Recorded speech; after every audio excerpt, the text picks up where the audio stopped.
Hey there, everybody. Welcome back to the Plat. Purplatypus is the name, and welcome to another Unicorn Overlord video. Today, we're going to be talking about the Viking, one of my favorite units. I'm going to release this video, then I'm going to show you one of my favorite teams. Memes don't need to be dreams. Keep that in mind. But really quick, before we jump into it, thank you to all of my members and my supporters. I really appreciate it. If anyone has become a member in the last day or two, I apologize if this isn't updated. Again, you know, on my days off, I try to get some videos recorded. That way, when I have time to do it. But thank you again to my members and supporters. Please consider being a supporter of the Plat. Now, let us jump back into it. The Viking. This is the promoted House Carl. So they're very, very similar, obviously. They're just the House Carl plus. They still have great physical attacks. Basically no magic attack, but overall, like, their stats aren't that bad. They got a little bit of HP, not the worst, a little bit of defense, a little bit of accuracy, pretty good initiative, and great attack. Not the best attack, but great attack still. So what is kind of what they're built around? You know, they're infantry. They do have a shield. They could break barricades more easily. There's a few units that could do that, but this is one of the better ones. Just because they have a mobility of 100 still. So sometimes a situational leader, but not always. A lot of times I'll just use Valor to bypass it, but it is something that is potentially relevant. 6 stamina is great, but I mean, that's just infantry. Now for the skills. So the House Carl has Smash and Rolling Axe. You're going to see one thing in common with all of these abilities. They inflict physical defense down with all 3 of their attacks. So 20% physical defense down is pretty darn good, but this attack, Rolling Axe, is actually kind of crazy. It is a low hit rate is the main thing about it. It only has a 15% physical defense down, but it's a triple hit with 40 potency. So it's only 120 potency. It's not like insane. The 120 potency is pretty good with a debuff attached and triple hit. So triple hit means it's really hard for things to fully avoid this attack. Even things like evade don't work on all 3 hits. So even like if you have a low chance to hit, like a 20% chance to hit, you're still getting to roll that 3 times to deal some damage. So low HP enemies have a really hard time dodging this attack, but the hit rate at 75% is something you got to try to build around, especially because this character doesn't have the best accuracy, but there's ways around it. Absolutely. So Wide Breaker, probably, I mean, obviously it's like their best attack. It's 2 AP, which is a lot. The 100 potency is bad for 2 AP, but it is a full row of enemies. Also, sorry, Rolling Axe is a row of enemies as well, not a single target like Smash. So a 120 times 3, okay? Potentially 3 enemies. Wide Break is also an AoE. It inflicts 30% down, but if they're not debuffed, it kind of sucks. You would rather use Rolling Axe, but if they are debuffed, I mean, negative 30% defense is still really good. It's actually great, but you get plus 50 potency if they're debuffed. So I tend to have someone that could debuff them and then come in to deal this, because then you get the 50 potency and you inflict the negative 30% down, both effects. Whereas if you're trying to use this and then use it a second time, I don't find it to be quite as synergistic. Parting Blow is still good, but I find myself using it less and less as the game goes on, because it just, like, you get more and more items that allow you to use the PP in a very good way. Frenzied Strike is maybe my most unused of all of his abilities in general. Counterattack a single enemy after an ally is hit by an attack. It's like a really bad version of the follow-up attack of the Sellsword, because the ally gets hit by attack and you don't get your PP back, right? And I think it even does less damage if we do following slash. Yeah, it does less damage. It does do the physical defense down, but that's just like, if they hit you and you counterattack with this, get the defense down, then you could Wide Breaker. That's something, but it's not like insane. It's a little inconsistent, and it relies on the enemy's formation too much, I think, to be good. Warhorn, though, this ability is great. Now, the fact that it's a start of battle limited is its worst feature. Start of battle, basically all start of battles are considered limited, I think. I think they are all limited. I don't think I've seen one that isn't, but maybe they're not literally all. But this is because all these abilities are fantastic, right? So there is an opportunity cost to using Warhorn where you're not giving your whole team initiative up, not giving the whole enemy team initiative down, not doing some powerful thing like giving your whole team 100% guard rate effectively with Virginia, right? So there is an opportunity cost of that, but regardless, this ability is insane. It makes all allies' attack skills unguardable. It's even better than like guard seal because it doesn't inflict guard seal.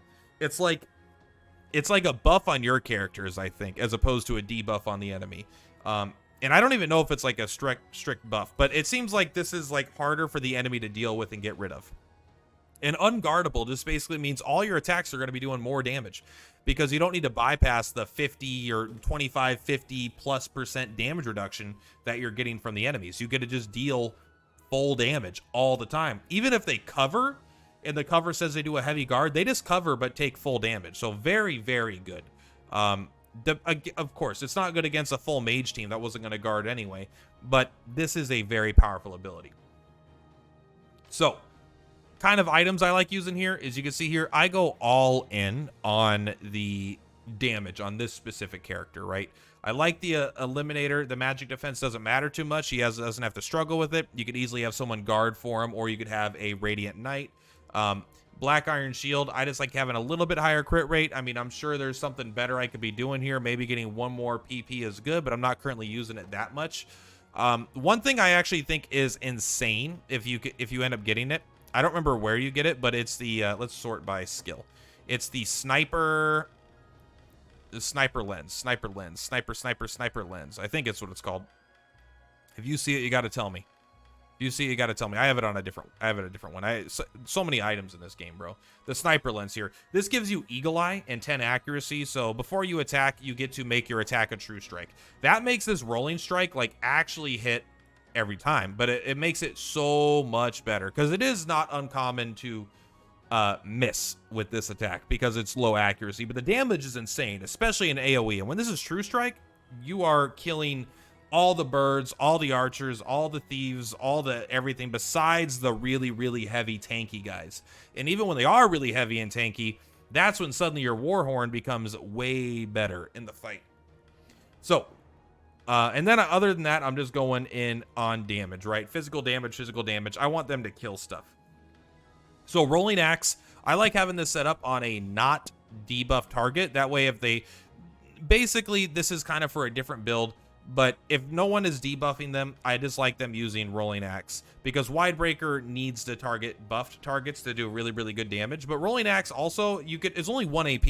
Being able to do this 3 times in a fight as opposed to 1 Widebreaker, 1 Rolling Axe is typically better. So even in this situation, if you're getting true strikes with like your sniper lens, I do think that just doing Rolling Axe again and again is really good.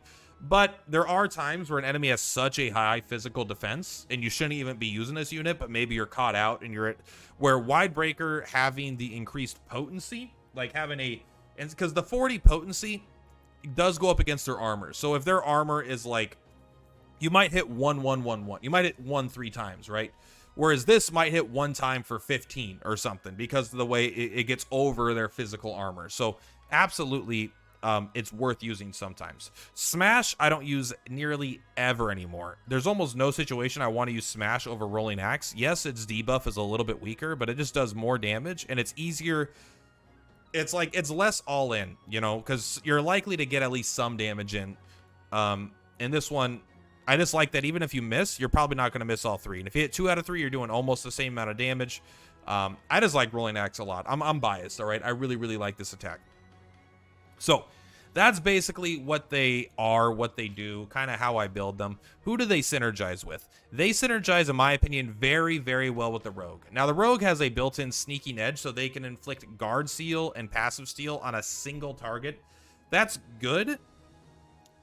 And it's actually a pretty fantastic, but even better than that, I really, really do think Warhorn making all your attack skills untargetable is just so synergistic because now passive steal will always proc, meaning you can now bring a thief and you don't need to give them a single PP. And in fact, on top of not getting them a PP, you can even give them an ability that activates at the start of combat or something, right? You can give them something that'll use a PP as soon as the fight starts, right? Even something like Grant Evade.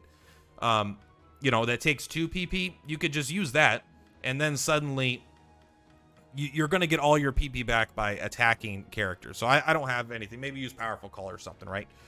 So now Passive Seal is always working. Sometimes I'm still going to want to use Shadow Bite, because Shadow Bite is just insane. It inflicts 2 different debuffs, and so they're not refreshing their debuffs. Then it allows you to go straight into Wide Breaker. So I think there's a big synergy here. Besides that, I do think there's a big synergy with the Sellsword, mostly because the Sellsword's biggest issue always for me is an enemy covering and then guarding your counterattacks.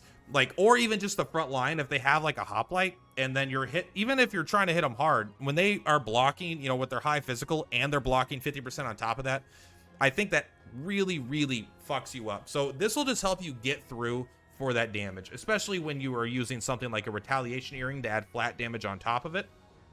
So absolutely insane. And I know this is following slash, but it is a counter attack. It doesn't count as a follow-up attack. But those are some of the characters that I think are really good. Also, if there's any other characters that really, really care about being unguarded for a specific reason, like the Thief does, I don't know if there's any that really care about it that much. That's obviously good. Also, characters that really care about allies or enemies being debuffed, right? Like maybe a character like, I don't know if there's characters that do things when things are afflicted and then when things are debuffed, but let's take a quick look, because I think the Dread Knight here, let's take a look.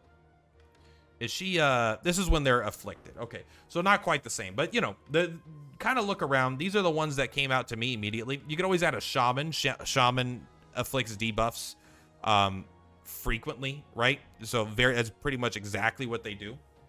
So this would allow you to go straight into the heavier things, the heavier wide attack, if that's what you wanted.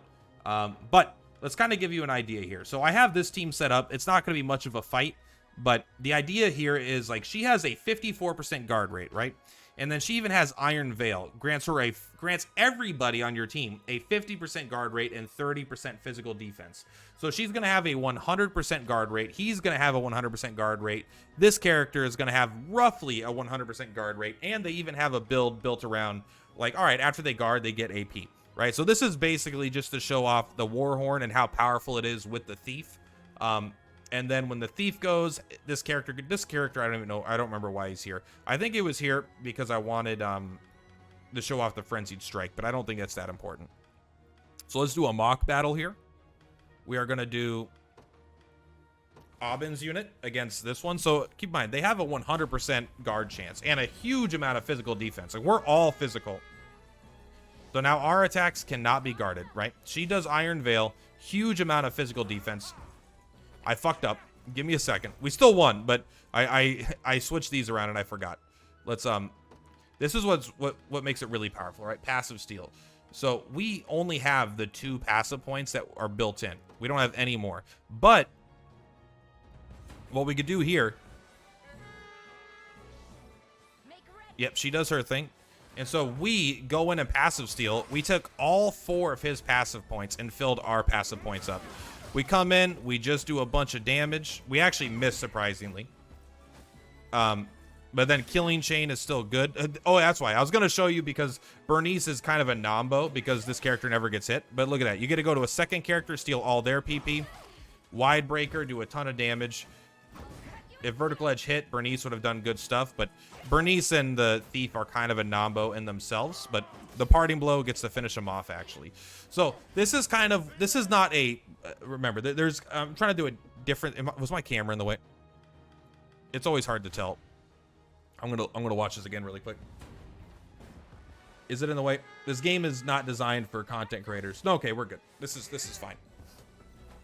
So this is not this is not a specific team build. This is a character showcase. So I'm kind of trying to do two different kinds of videos. Here's a character and what they do and kind of what they synergize with, things you could do. And then I'm also trying to do team builds where it's like, hey, you need these specific characters with these specific weapons or items, and this is going to be how this synergizes. But yeah, I'm going to do a build with the Viking after this. It's not good, I don't know, but it is fun. It's a meme dream, and it's going to be real. All right, much love for Platypus per Ploutapus. I'll see you on the flip-flops. You guys have a good day. Thank you again to my members and my supporters. If you're a member or a supporter and you're in the Discord, make sure you let me know, because you get a special Discord thing. That way everyone can see how cool you are.